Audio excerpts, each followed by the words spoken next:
Possibly the most interesting team going into NBA free agency is the Houston Rockets, having the most cap space available and an exciting group of young players to maybe grow with for the future. What are their plans going to be for this summer? Let's break it all down today on the board.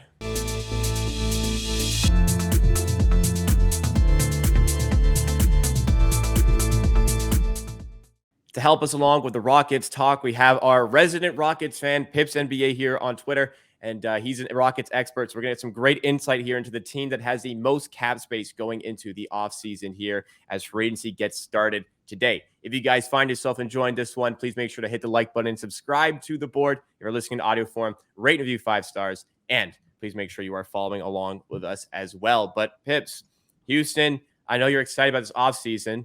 Let's just touch a little bit briefly on the draft. We both agree the Rockets had the best draft. And just before we started talking here, you mentioned that you would like to see another year of development for this team. You want to elaborate a little bit further on that one?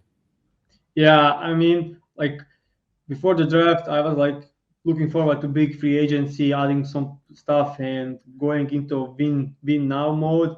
Not like win now, but winning should be very important.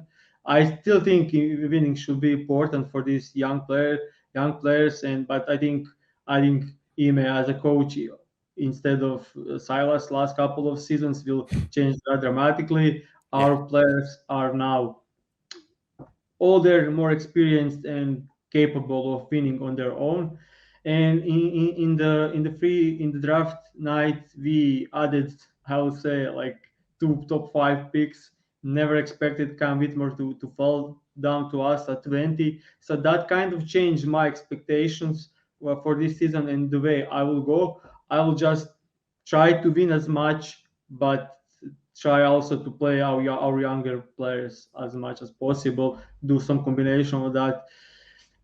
The names that are mentioning with us are Brook Lopez, Dillon Brooks, Fred VanVleet, and as I know these guys will improve our team. But if I'm looking at the 33 to 35 win season with our young core, with some veterans, and our young guys playing huge minutes, I'll take that over 40 wins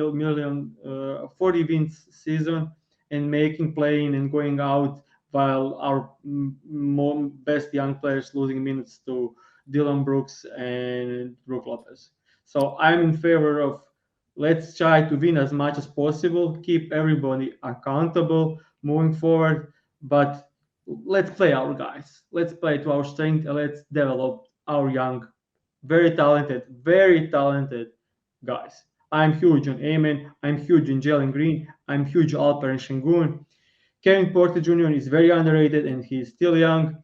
Jabari had not so great season last season, but I'm looking for improvement there. Easton is tremendous. We added Cam Whitmore. Like, let's work with these guys. Let's add someone. Let's add players. But if you add players like, I don't know, Tyler Jones or Monte Morris to a point guard to just let Amen Thompson just slow start and let's work him out into the starting spot for 15, 20 games coming off the bench, then you can switch him to starting and Tyler Jones and Monte Morris are okay with probably playing off the bench, unlike Fred VanVleet. So yeah, you can talk about Fred VanVleet as you are Toronto Raptors fans. I don't think many people know better Fred VanVleet than yourself.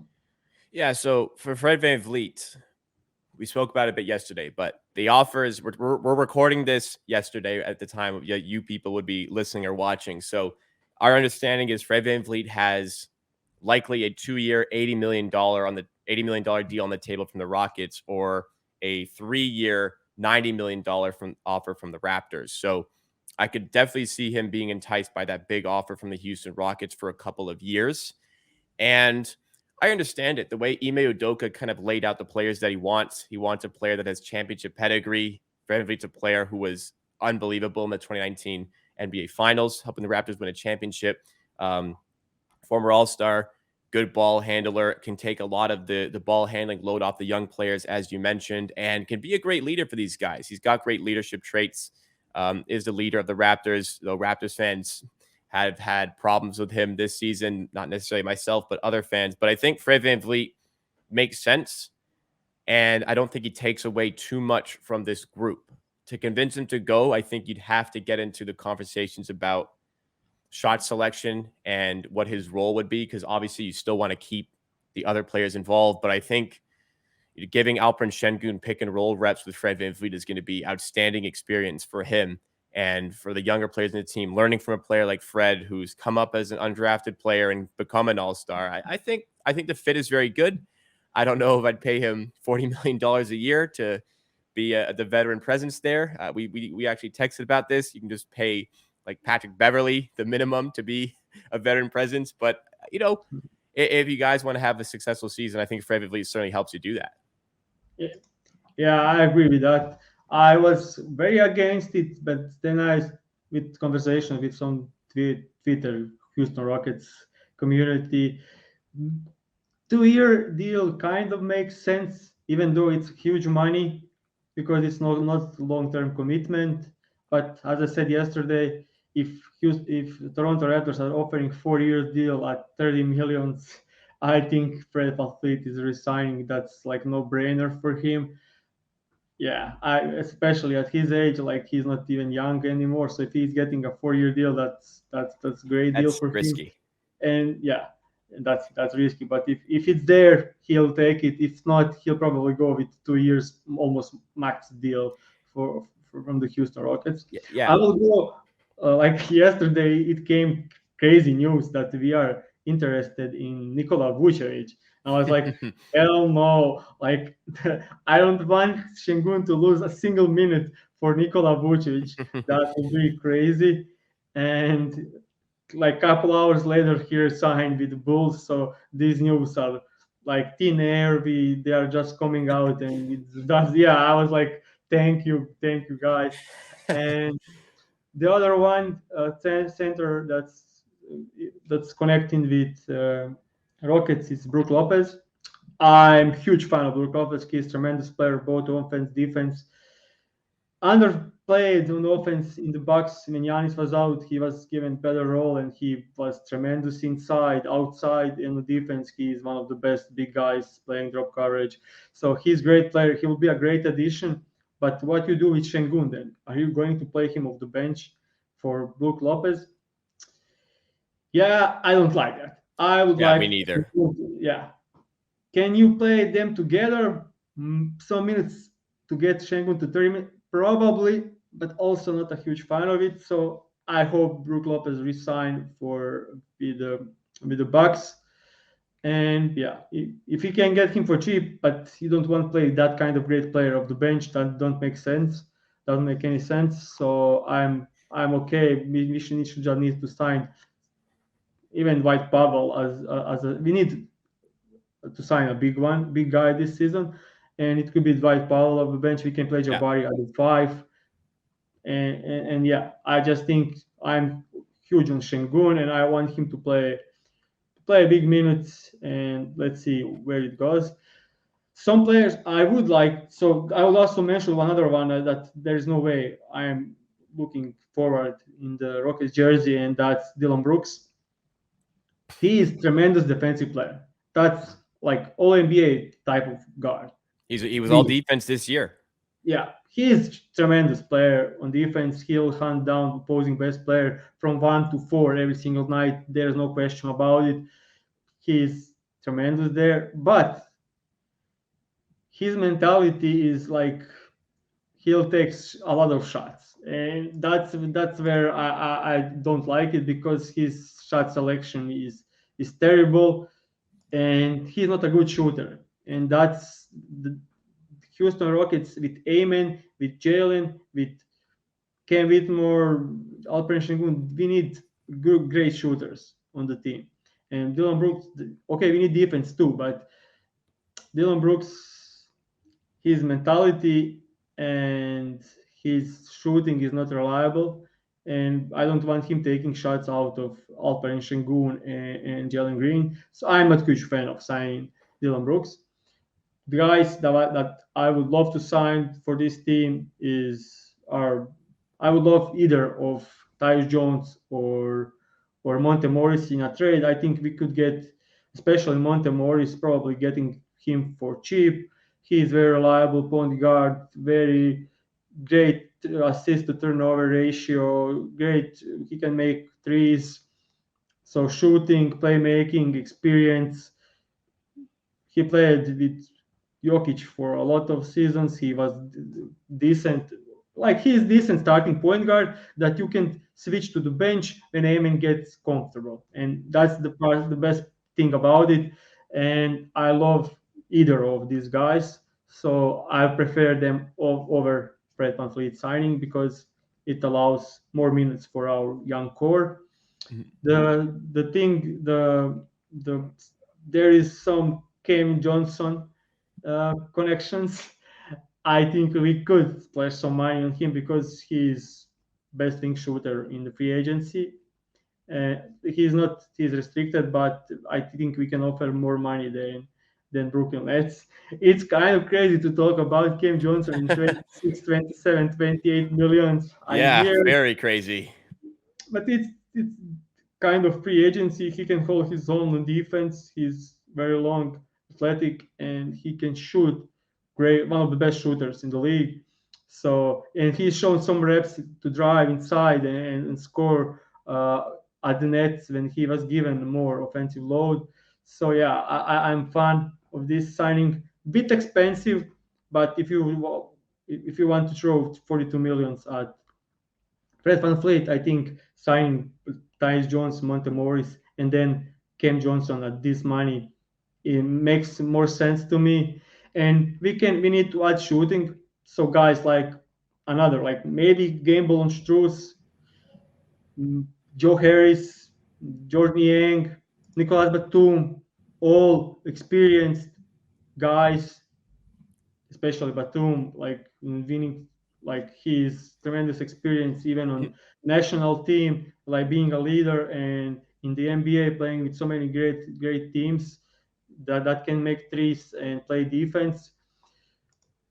I would say, yeah, maybe even Svi Mikhailuk, take a gamble on that because I think he's better shooter than the stats are saying. He was great last season, but he had some couple of seasons where he was very poor on shooting. But taking gamble for cheap on him, I really liked his way of playing with Hornets.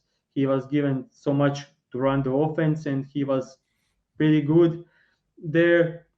So yeah, I just think we need to fill the team with wing shooters.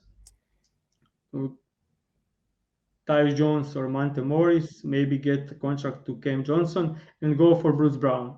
I think he's like great mentality, great hard-working player that will help this team tremendously, and we have money to offer that money to him. And yeah, I just think he's a winning player, and adding maybe Monte Morris, Bruce Brown, Svi Mikhailuk, or Nicolas Batum, or George Niang combined with Cam Johnson and Dwight Powell, or some other big guy to play 10 minutes of the bench, 12 minutes of the bench that can defend will be great for the Rockets. And also, I think KJ Martin I think resigned. I think extended. They extended his contract at 1.9 million, and that's crazy good value for trading. So we can get someone in the trade. I think maybe if even going for Monte Morris or like we, KJ Martin is just tremendous piece for trading. I think a lot of teams in the league would like to have him on their team. Great cutter, can make some threes, can defend, very athletic, and only on that's very low contract for him. And I think maybe even moving Tai Washington or Garuba. So we have plenty of to work with. So, but yeah, at some point of the season, like after the All Star, I would like to see Amen Thompson, Jalen Green, Tari Eason, Jabari Smith, and Shengun playing and Cam Whitmore as the sixth man of the bench with some veterans on the team. I'm just hoping to see it this season. I think I really like Bruce Brown's fit here because I think the championship was perfect timing because he's severely underpaid with Denver. He was making under $7 million. He got signed to the mini mid-level exception. I think people now understand his importance. I think he can get $13 to $15 million a year here. I don't think that's even crazy for the Rockets to give him. Here's a guy who just won a championship, a little bit of experience, does the gritty work for a team, embraces the role player stuff. And I think it would be just great to have this team progress to the next level slowly and have Bruce Brown progress with them. I also think the VanVleet thing, $40 million a year, yeah, it's a lot, but in 2 years, $40 million comes off the books, $40 million in cap space. Houston has always been a popular free agent destination. And now it's a team that has this great young core that could probably attract a star player with that sort of money. So I can see multiple ways this going, but just to finish off here, what would be your ideal, your perfect free agency here for the Rockets? A realistic but perfect free agent.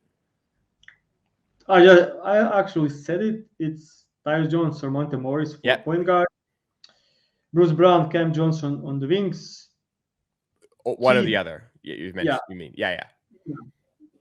Maybe even both if we can't get Monte Morris for he's on good contract and sign someone on probably minimum or something to back up for like Powell. Alperen Şengün and Powell makes sense there. Okay. So we'll see. And the minimum for Svi Mikhailuk for some shooting. Yeah. Maybe so you might get shooting, you might not get shooting. We don't know. You might get one or the other. If you don't sign Cam Johnson, we need to go for shooting wings, and then that's the Svi Mikhailuk, Strus, Joe Harris, Niang, Batum. Either of these guys would help the team tremendously. All of that makes sense. So we'll see what unfolds as free agency starts at 6 p.m. Eastern time today. Contracts aren't official by July 6th until July 6th, but I'm sure Shams and Woj will spoil that, and we'll have some information tonight. Houston Rockets are going to be major players. So let us know what you think about them in the comments down below or on Twitter at the Board HQ. Remember to like if you did enjoy, subscribe as well for more content like this. We have a lot to react to next week, so you want to stay tuned for all that stuff. And if you're going to sign up to a new sportsbook, please make sure to use our affiliate codes by using the QR code in the bottom left or the link in description, betstamp.app/theboard. So thank you to Pips for this one. I'm excited for you, man. We'll see how it all turns out. We'll find out and react to it on the Board YouTube channel here, part of the Hammer Betting Network.